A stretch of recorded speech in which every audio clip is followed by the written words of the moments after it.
IUS Canal Multimedia presenta Hablemos de Derecho Procesal Penal con Carlos Cuenca Dardón.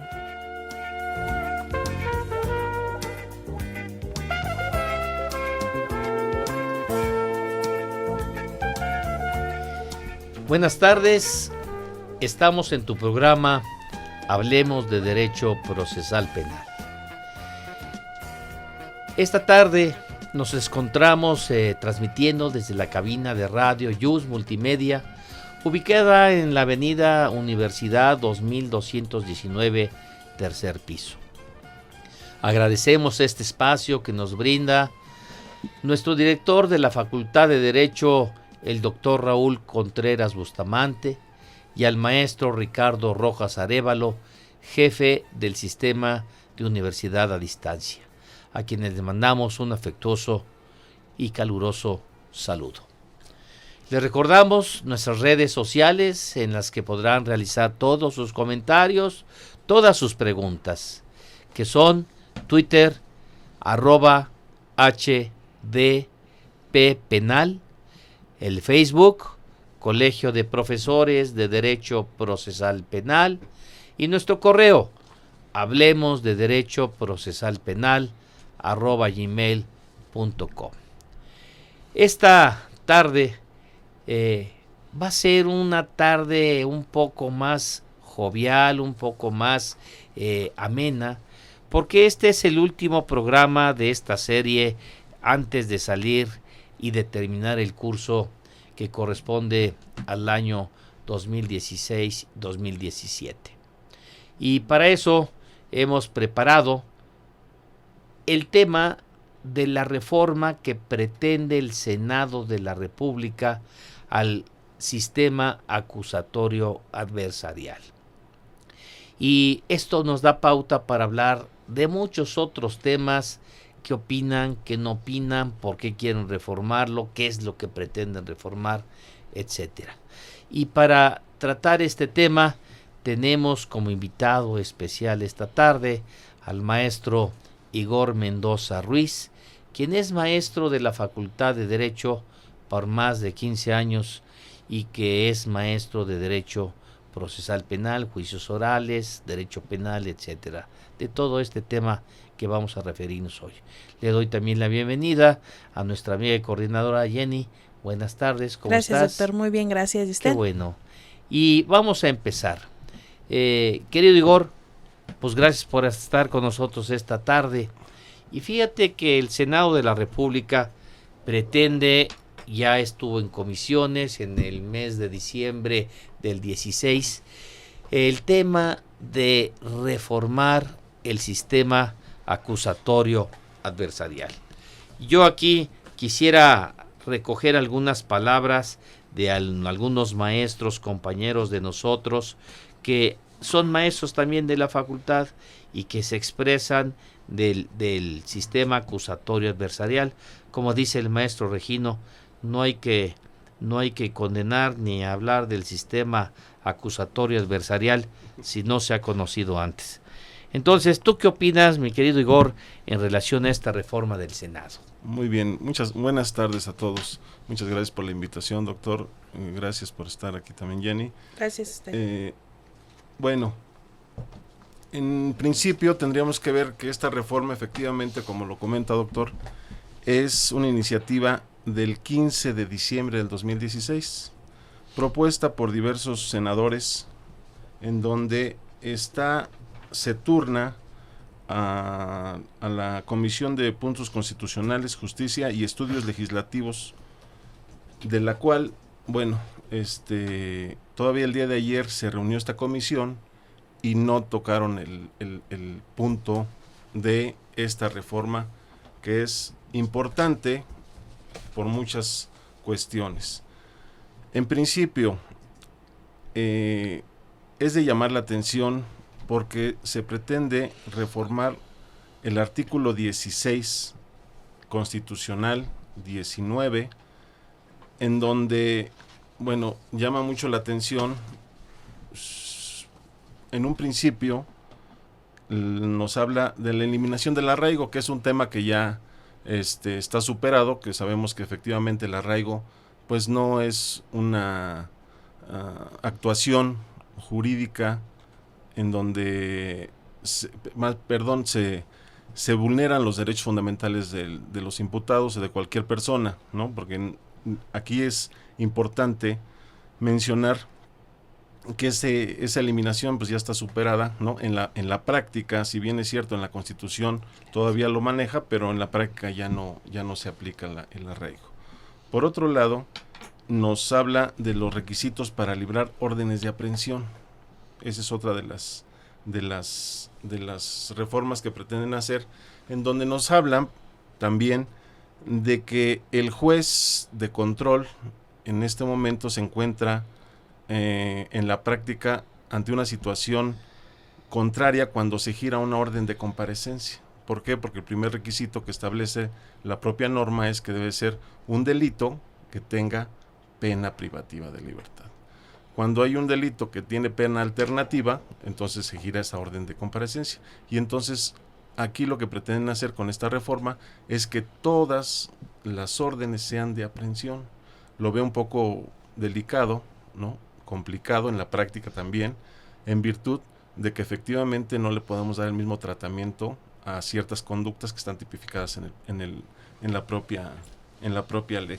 Fíjate que en este primer punto que mencionas, estuvimos en una conferencia hablando sobre el sistema acusatorio adversarial en la Facultad de Derecho.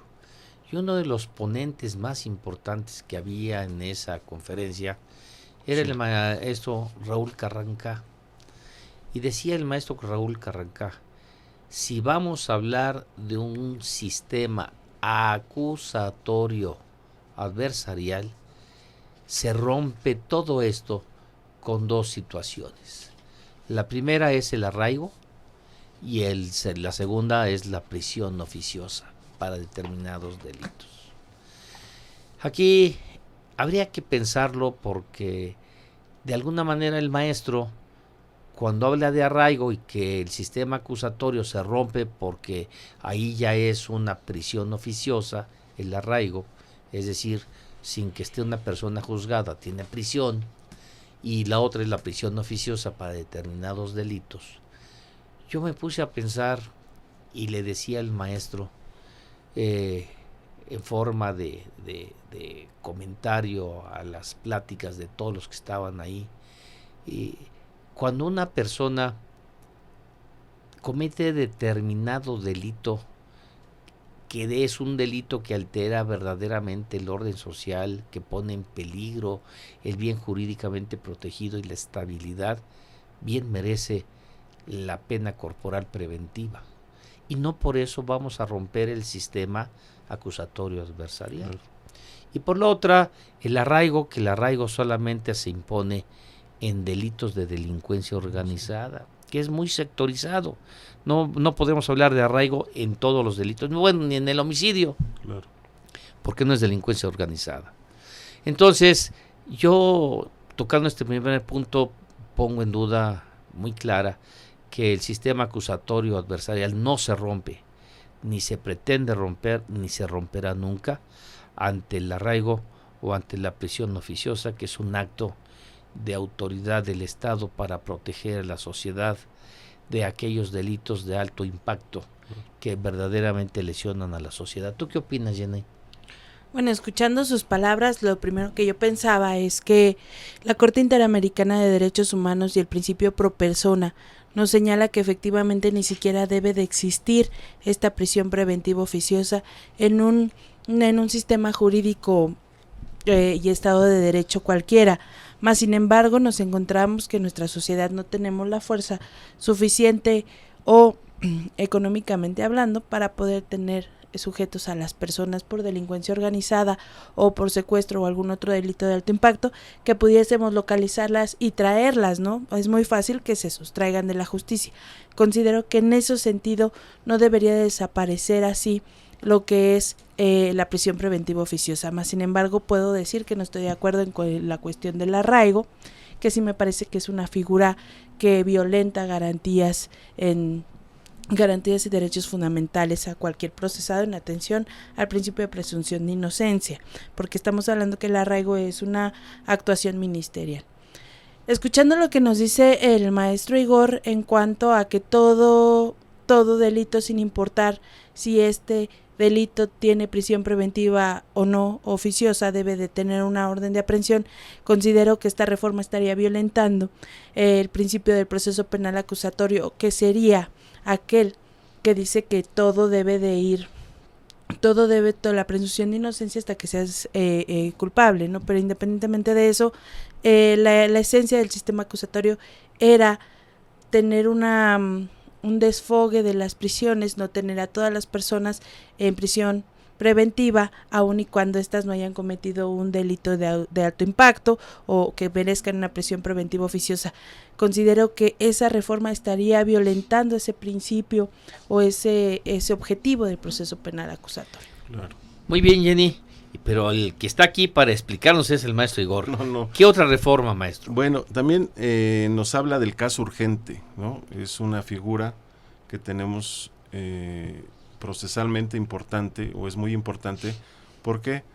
Porque sabemos que tenemos la forma de detener a una persona es de dos maneras solamente, ¿no? Hablando coloquialmente, una es la flagrancia, cuando la persona comete el delito, y la otra es el caso urgente. El caso urgente lo establece la propia Constitución y el Código Nacional de Procedimientos Penales.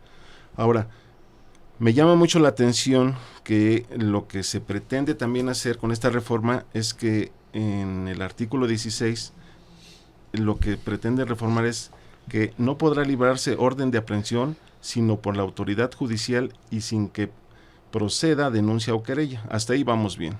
Pero aquí es donde se establece la reforma y se establezcan la probabilidad de la existencia del hecho que la ley señale como delito y de la intervención de la persona en él. Aquí, si esta reforma lograra pasar, pues también estamos en presencia de que entonces el Ministerio Público, al momento de la detención y decrete el caso urgente, podrá, por cualquier delito, decretar también el caso urgente. Sí, este es un tema que viene de muchos años atrás. Ese artículo 16 constitucional tenía dos elementos medulares y ha tenido dos elementos medulares que han cambiado en la historia del tiempo. Uno es, me acuerdo antes en el sistema mixto, era el cuerpo del delito y la probable responsabilidad. Entendido por cuerpo del delito todos los elementos materiales y inmateriales que integran la infracción punitiva. Y la probable responsabilidad era el estado del imputable de responder ante la sociedad. Y ahora cambiaron a datos de prueba y a probable responsabilidad. Pero esto lo vamos a platicar y a seguir platicando ahora en un momento que regresemos de este corte. Perfecto. Continuamos con Hablemos de Derecho Procesal Penal con Carlos Cuenca Dardón.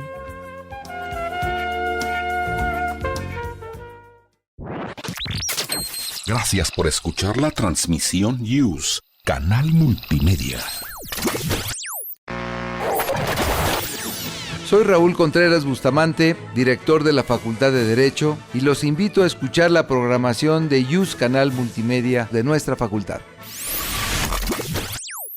Conversar, escuchar, transformar. En la calle el acoso. Si unos y otras nos pusiéramos en el lugar de la otra persona, seguramente podríamos acompañarnos y cuidarnos más solidaria y más lúdicamente, ¿no? Aquí estamos otra vez. Aquí estamos para seguir hablando sobre las temáticas de género. Es necesario, es urgente, es indispensable para todas y todos. Dicen por ahí que la gente privilegiada jamás se da cuenta de las injusticias. Un grupo nace sin poder y el otro grupo nace con poder, y eso determina todas las relaciones sociales que vas a hacer en tu vida. Las mujeres mayores creo que enfrentan muchos más problemas. Porque... Tejiendo Género, tercera temporada. Escúchanos a las 13:30 horas por el 96.1 de FM. 15 minutos diarios de lunes a viernes. Invitan el Instituto Nacional de las Mujeres, el Programa Universitario de Estudios de Género y Radio UNAM. Porque solo a través de la equidad podremos construir una sociedad más justa. Un acuerdo secreto entre dos o más personas que tienen la misión de gestar algún plan o daño. Todo poder es una conspiración permanente. Honoré de Balzac. La tesis novena sobre... La locura es una desgracia personal. El filósofo alemán, pero es un asunto público. Solía decir todo el tiempo. Viaja por míticos lugares y vuelve a momentos clave en la historia, recordando a grandes filósofos en... Conspiraciones. Programa de disertaciones filosóficas sobre temas históricos y culturales. Acompáñanos en un viaje a través del tiempo con la guía de Otto Cázares. Lunes y miércoles a las 2:15 de la tarde. Retransmisión martes y jueves a las 10 de la mañana. Por el 96.1 de FM. Radio UNAM.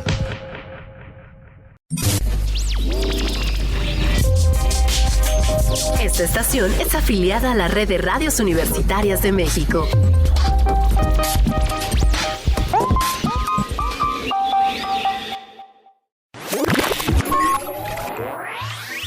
Síguenos de lunes a viernes en la programación de YUS Canal Multimedia, Derecho a tus oídos.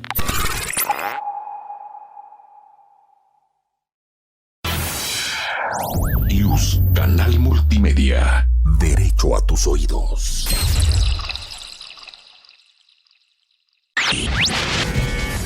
Continuamos con Hablemos de Derecho Procesal Penal con Carlos Cuenca Dardón.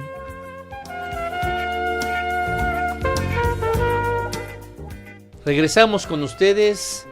Quiero repetirles nuestras redes sociales, el Twitter @HDPpenal, nuestro Facebook, Colegio de Profesores de Derecho Procesal Penal, y nuestro correo electrónico hablemosdederechoprocesalpenal@gmail.com.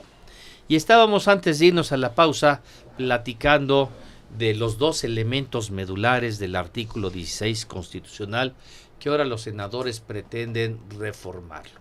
Y decíamos que estos dos elementos medulares por mucho tiempo fueron el cuerpo del delito y la probable responsabilidad. Después cambió, quitaron cuerpo del delito y pusieron elementos del tipo.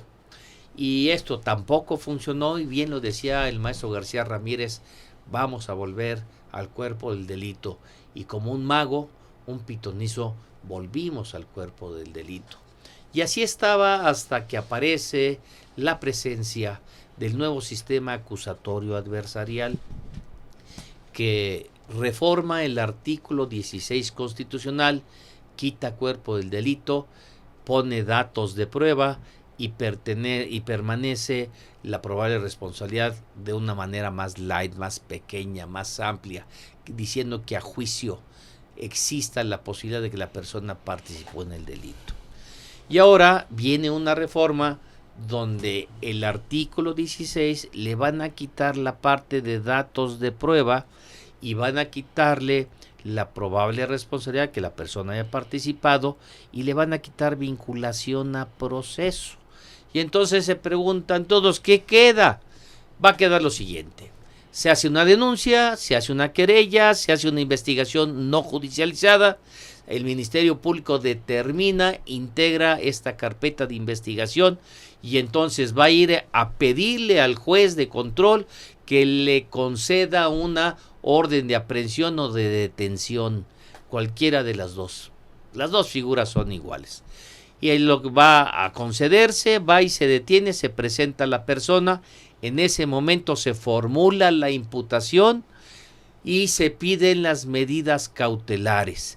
¿Cuál va a ser el quid de esta parte que antes se llamaba una audiencia de vinculación a proceso? Ya no se llama así, va a ser una audiencia de medidas cautelares, es decir, se formula la imputación, se piden las medidas cautelares, se discuten, se pelea uno en las medidas cautelares y si se conceden estas, entonces el sujeto va a ser investigado y a partir de ese momento se va a abrir otra etapa del procedimiento penal acusatorio adversarial que va a ser la investigación complementaria. Que se violan muchos principios, que se logran hacer o determinar opinión de las gentes, muchas cosas, pues la verdad es que no le entiendo. La verdad es que vuelvo a insistir, parafraseando a mi amigo Gabriel Regino, que dice que para entender el sistema acusatorio adversarial, primero hay que entenderlo. ¿Tú qué opinas, mi querido Igor? Pues efectivamente, en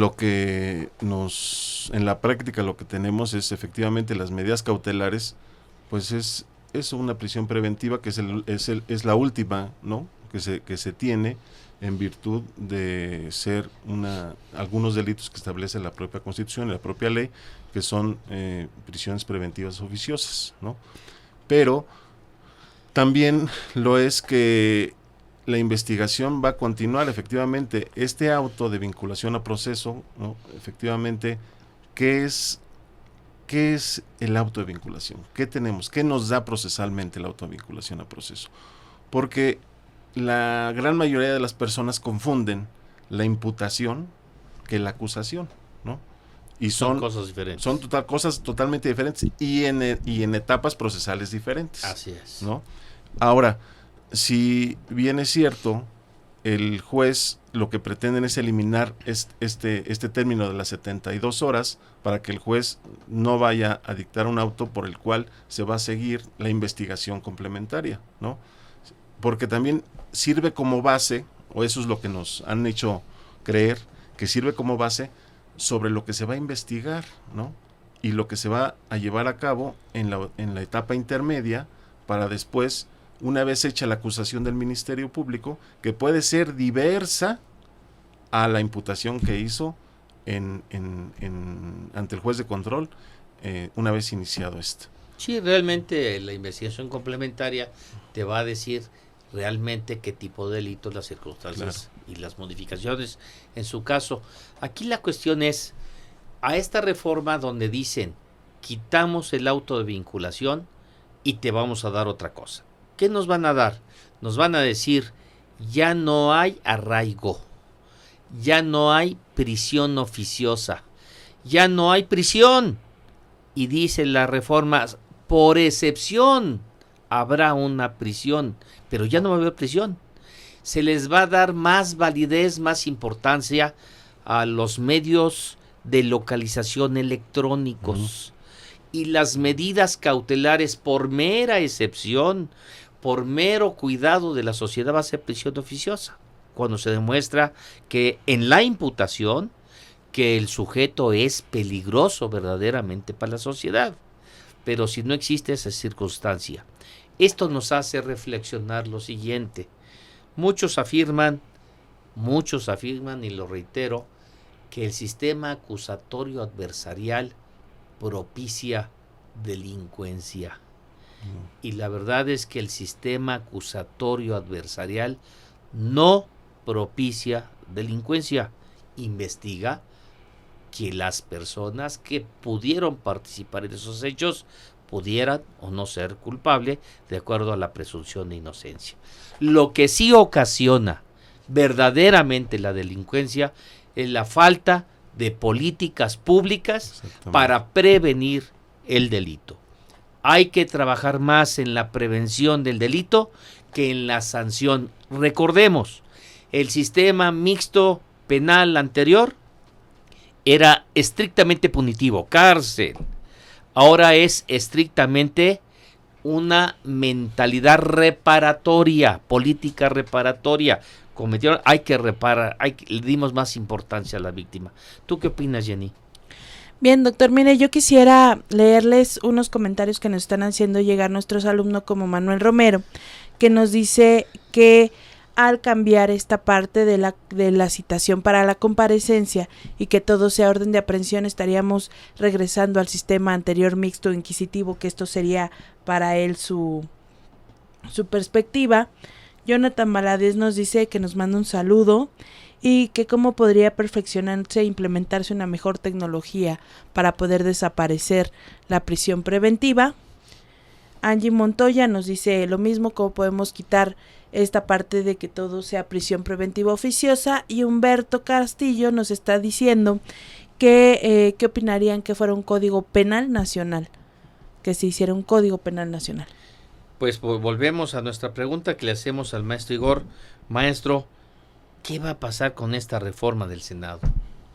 Pues es interesante, ¿no? Como lo estamos platicando en este programa, porque efectivamente hay algunas dentro de la reforma, algunas que pueden ser benéficas y otras que no lo pueden ser, al contrario, ¿no?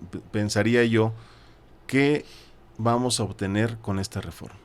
Si es hacer una reforma por hacer la reforma, o si efectivamente con esta reforma se va a perfeccionar el sistema penal en México, el sistema procesal penal, ¿no?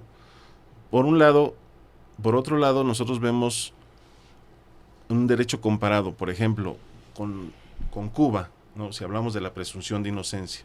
Y Cuba lo que hace es el proceso penal lo lleva en libertad el imputado. Hasta que venga la sentencia, entonces sí se le aplica la prisión. O sea, no hay prisión preventiva. O sea, ahí cometiste el delito, hasta que seas juzgado, entonces ahí vemos un principio de presunción de inocencia, ¿no? Lo que decía hace rato la maestra Jenny, efectivamente. ¿Por qué? Pues porque culturalmente no estamos preparados, por un lado. Por el otro lado, efectivamente, si nosotros vemos las políticas públicas, vemos que en la actualidad cada reo le cuesta al Estado aproximadamente 6,000 pesos mensuales. O sea, hay gente que no gana esa cantidad y que eso es lo que está el Estado erogando por la manutención de los presos. Entonces, sí vemos una serie de cuestiones que traen como consecuencia pues un gasto. Y por otro lado, efectivamente, yo sigo siendo de la teoría que la mejor forma de prevenir el delito es la educación. Eso es lo que teníamos que invertir. Esos 6,000 pesos que se gastan, se erogan en cada uno de los reos, ¿no? O de las personas que están, porque pueden ser sentenciados o pueden estar procesados todavía, 6,000 pesos mensuales. Pues mejor ese dinero hay que gastarlo en educación, hay que prevenir otras políticas públicas que deben de en materia penal, la prevención del delito. Sí, la verdad es de que yo no sé si vamos a tener éxito con este proyecto de reforma, si va a pasar o no va a pasar. Aquí la cuestión es de que tenemos que opinar los que llevamos tantos años en esto. Yo llevo 40 años litigando en materia penal. Conocí Lecumberri, conocí los reclusorios, y cuando fui director de reclusorios sé lo que es tenerlos internos adentro. Pero vamos a hacer una pausa y regresamos a comentar estos temas. Continuamos con Hablemos de Derecho Procesal Penal con Carlos Cuenca Dardón.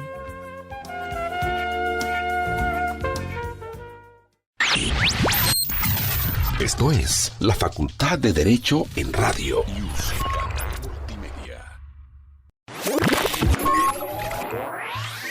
Síguenos de lunes a viernes en la programación de YUS Canal Multimedia, Derecho a tus oídos.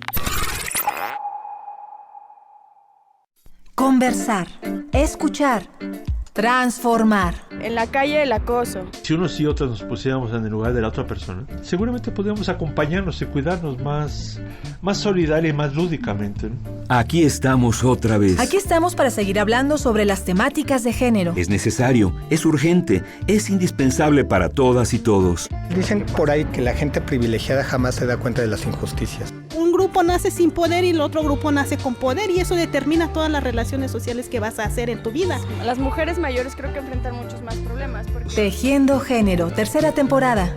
Escúchanos a las 13:30 horas por el 96.1 de FM. 15 minutos diarios de lunes a viernes. Invitan el Instituto Nacional de las Mujeres, el Programa Universitario de Estudios de Género y Radio UNAM.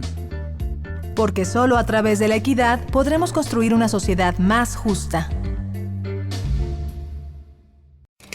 De las primeras letras del guión a la proyección de la última copia, las mejores escenas de acción suceden detrás de la pantalla.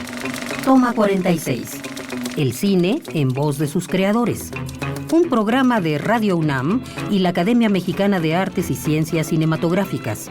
Escúchalo los martes y jueves a las 2:15 de la tarde por el 96.1 de FM. Radio UNAM. Soy Raúl Contreras Bustamante, director de la Facultad de Derecho, y los invito a seguir los programas de seminarios y colegios de nuestra facultad.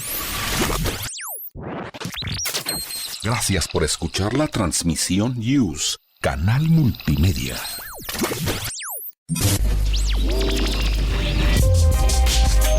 Esta estación es afiliada a la Red de Radios Universitarias de México.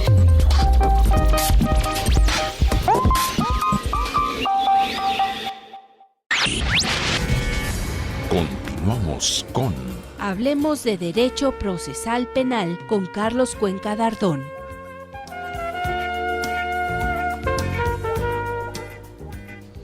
Y regresamos con ustedes en nuestro último programa que vamos a tener antes de las vacaciones. Pues todos tenemos derecho a las vacaciones, como decía López Dóriga, no sé si las merezco o no las merezco, pero son vacaciones y son obligatorias. Entonces, esta tarde quiero repetirles nuestro Twitter, que es @HDPpenal, nuestro Facebook, Colegio de Profesores de Derecho Procesal Penal, y nuestro correo hablemosdederechoprocesal_penal@gmail.com. Y comentabas antes de irnos al corte que Igor decía el costo de los internos de los reclusorios, las políticas públicas en relación a la educación para evitar verdaderamente la delincuencia, es decir, tenemos que invertir en otros sectores para que podamos tener mayor previsión y no echarle la culpa al sistema acusatorio adversarial de la delincuencia. La delincuencia ha existido siempre, la delincuencia, y no por tenerlos en la cárcel nos vamos a hacer menos delincuentes. O sea, si los tenemos en la cárcel, pues hay que segregar entonces a una tercera parte de la población para que no haya delitos. No se trata de eso. Entre más pobres haya, más delincuentes va a haber. Entre menos cultura exista, más delincuentes va a haber. Entre menos valores exista familiarmente, más delincuencia va a existir. ¿Qué tenemos que hacer? Que los gobernantes tienen que tener políticas públicas muy claras y muy precisas para la prevención del delito, y el sistema acusatorio adversarial será la panacea, porque no se hizo para evitar delitos, se hizo para juzgar los delitos. ¿Tú qué opinas, Jenny? Bueno, doctor, creo que esta parte de que se elimine el auto de vinculación es totalmente para mí procedente, debido a que se generaba una doble acto de molestia en el momento de la audiencia combo o la audiencia de acusación. Considero que el fin último de la audiencia de imputación, es efectivamente la medida cautelar. Entonces, ¿para qué crear un acto de molestia, un auto de vinculación que no era muy viable o procedente en ese procesalmente hablando? Entonces considero, como decía el maestro Igor, que bueno, la reforma de que se anule el auto de vinculación me parece correcta, ¿no? Porque al fin y al cabo es la primera etapa del proceso acusatorio, es investigación. Vamos a hacerle un poco como los americanos, digo, para no decirles gringos, a los americanos. Los americanos, ¿qué hacen? Hacen una investigación cuando ya tienen los datos, los elementos para acusar a la persona. Ya llaman acusar, aquí se llama imputar. Se le hace la imputación, se le formula, se le presenta ante el juez, que aquí es el juez de control, se le plantean las medidas cautelares, y en ese momento el juez de control va a decir: y te cito a tu audiencia de acusación en tal fecha, dentro de 3, 4, 5 meses, que es de 2 a 6, pero a tantos meses, para que ahí puedas defenderte. Todo lo demás es investigación.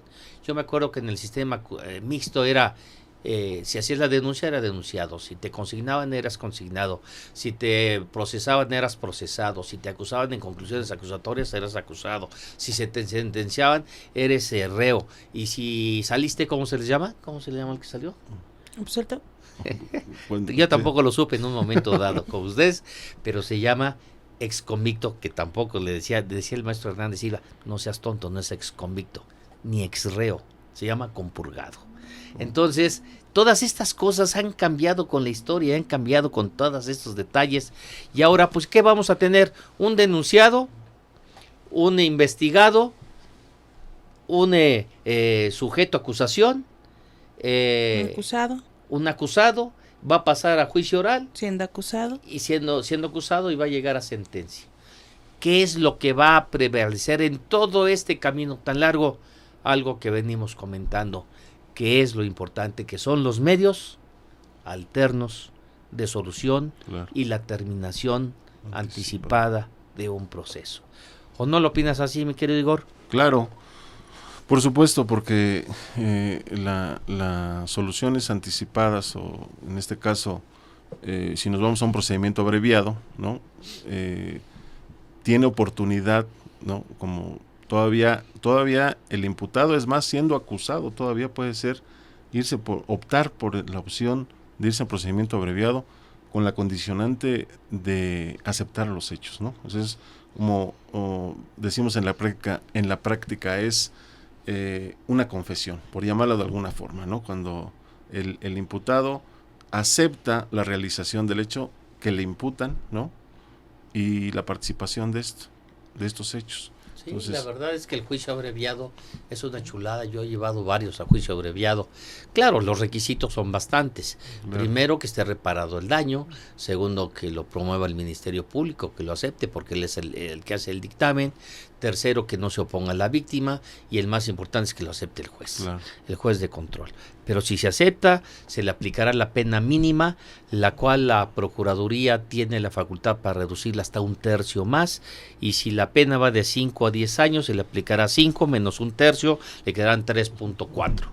Y entonces, contra eso y aceptando su culpabilidad, se hace una terminación y ya no hay necesidad de una sentencia. ¿O no es así, Jenny? Pues más allá del procedimiento abreviado, yo mencionaría el acuerdo reparatorio, que en atención al artículo 5 de la Ley General de Víctimas en materia federal, nos dice que este acuerdo reparatorio debe existir en la compensación, la reparación del daño psicológico y sobre todo esta parte también de la víctima, que es no la directa sino la indirecta, que son las familiares o las personas que estén alrededor de la persona que haya resentido el hecho delictuoso. Entonces, en ese sentido, si nosotros vemos que el fin último de este proceso penal acusatorio es hacer sentir a la víctima protegida por el derecho procesal penal y el derecho penal, entonces, con un medio alterno de solución de controversia que dé o repare estos 4 puntos que la Ley General de Víctimas maneja, creo que estaríamos cumpliendo con el proceso penal acusatorio en el sentido de reparar a la sociedad y que no se sigan cometiendo esos hechos delictuosos, porque a final de cuentas el imputado no podrá realizar otro acuerdo reparatorio hasta sino después de 5 años. Entonces, si quiere seguir gozando de su libertad que le da este acuerdo reparatorio, pues no podrá realizar otra conducta o realizarla, pero ya sabrá que será prisión preventiva justificada generalmente, ¿no? Entonces, y no podrá celebrar otro acuerdo reparatorio. Entonces, yo creo que efectivamente el maestro Regino tiene razón para poder presentar reformas al proceso penal acusatorio. Creo que primero hay que conocerlo y no podemos tomar como bandera política el hecho de que el proceso penal acusatorio es el culpable de tanta delincuencia en México, cuando no lo es él. Claro. A lo mejor somos los mexicanos, ¿no? Sí. Pues sí, realmente prever la delincuencia es un trabajo muy fuerte al que tenemos que pegarnos todo, hacer propuestas, hacer reformas si es necesario, pero siempre pensando que estas reformas vayan acompañadas de personas que hayan estado litigando, jueces que hayan estado impartiendo la justicia, agentes del Ministerio Público que ejerzan la verdadera función, no solamente del ejercicio de la acción penal, sino de la representación social. Es decir, tenemos que abocarnos más a lograr una capacitación real entre todos los participantes en este nuevo sistema, el juez de penas, el juez de ejecución, los administradores de los centros de readaptación social, esa frase muy clara y muy histórica de que la prisión se hizo para la restitución, para que la persona se sane, para que la persona se vuelva productiva en la sociedad, pues no está funcionando. Tenemos que reformar la Constitución también para hacer el trabajo en los penales obligatorio. Tenemos que acompañar de otras cosas. ¿Tú qué harías si fueras una persona que tomara decisiones para prevenir el delito, Igor? Bueno, lo que comentaba y yo no estoy diciendo que vas a ser el nuevo jefe de gobierno, pero ojalá lo seas. ¿Qué harías? Bueno, efectivamente lo que se podría hacer, o lo que se ha intentado hacer también, es dos cosas. Primero, efectivamente, dar una educación, ¿no?, de no fomentar la violencia, porque vemos ahora que hasta en la televisión, todos los programas de la tarde que ven los niños, se fomenta la violencia.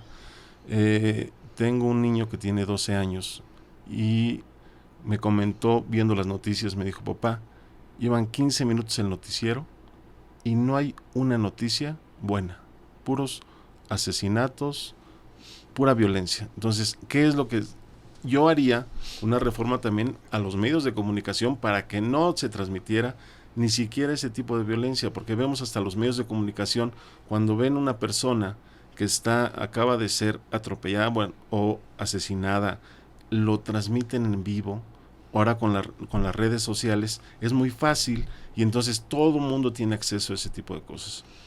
Sí, verdaderamente. Eso es una cuestión que, desde mi punto de vista, se podrían regular muchas cosas, pero lo principal, yo digo, es ¿qué se tiene acceso? Se tiene acceso a la televisión, a la computadora, a los medios, a las redes sociales, pues evitar que se transmita tanta violencia, porque eso genera más violencia. Así es, realmente tenemos unas redes sociales poco controladas, poco normadas. Cada quien hace o dice lo que quiere, y cuando lo dice y lo hace, parece sentencia ejecutoriada, como si fuera cierto, fuera verdad, cosa que está muy en duda todo, y no tenemos una realidad clara, transparente de lo que sucede y de lo que debe de ser, porque eso es lo que más nos está afectando. Jenny, ¿qué le vas a decir a todos nuestros seguidores en este programa, como último programa de este periodo? Gracias, doctor. Gracias, doctor Igor. Ha sido un honor escucharlo y estoy totalmente de acuerdo que la violencia genera más violencia y las redes sociales están llenas de falacias. Entonces, mire, doctor, tenemos aquí 6 meses ya trabajando en este programa de radio, un programa de radio pensado por el Colegio de Derecho Procesal Penal, por nuestro director, el doctor Raúl Contreras Bustamante. Y yo quiero agradecer a todos nuestros alumnos que nos han seguido durante estos 6 meses, pero sobre todo al curso superior de posgrado de la Facultad de Derecho de la División de Universidad Abierta, porque siempre han sido muy activos en la página de Facebook y mandando sus preguntas durante estos 6 meses. Incluso a veces me decían: es que los repites mucho. Pues es que siempre son los mismos que están participando, mandando estos correos. Quiero resaltar este esfuerzo que hacen los alumnos por estarnos escuchando, y sobre todo a todos los miembros de nuestro colegio que han estado durante estos 6 meses participando de manera muy activa, doctor, y que han propuesto tanto a sus alumnos como temas invitados, y que están enamorados de nuestra Facultad de Derecho y de nuestro programa de radio, incluyéndolo usted, doctor Igor, que siempre ha estado en nuestro colegio. Muchas gracias. Yo quiero también agradecer en este programa a todos los miembros, cada uno de los miembros que forman el Colegio de Derecho Procesal Penal. Maestros dedicados, maestros de conciencia, maestros que participan realmente en este tema, maestros que se dedican a este tema, no son improvisados, son gente con experiencia y que están trabajando con nosotros codo a codo, hombro con hombro en el Colegio de Derecho Procesal Penal. No solamente en el programa, estamos haciendo un libro, estamos participando en ciclos, participando en hacer pláticas, conferencias en otros centros de estudio diferentes a la UNAM, en el Instituto de Investigaciones Jurídicas, el Maestro Bastida, en el Instituto de Ciencias Penales también ahí. Es decir, tenemos una conexión muy grande, estamos en contacto con todos ellos. Participamos con nuestro grupo de litigio, donde quedamos en un excelente lugar a nivel nacional, y vamos a seguir trabajando. Nuestro compromiso con todos los radioescuchas, nuestro compromiso con nuestro director de la facultad, Raúl Contreras, es seguir trabajando en beneficio de la facultad, por nuestra institución, por nuestra materia y por lo que somos los profesores de Derecho Procesal Penal. Muchas gracias, Igor, por estar con nosotros esta tarde. Al contrario, gracias, Jenny, por la invitación. y les decimos a todos nuestros radioescuchas, nos vemos en el mes de agosto. Que tengan buena tarde, muchas gracias a todos y estamos viéndonos. Esto fue una producción de IUS Canal Multimedia Radio.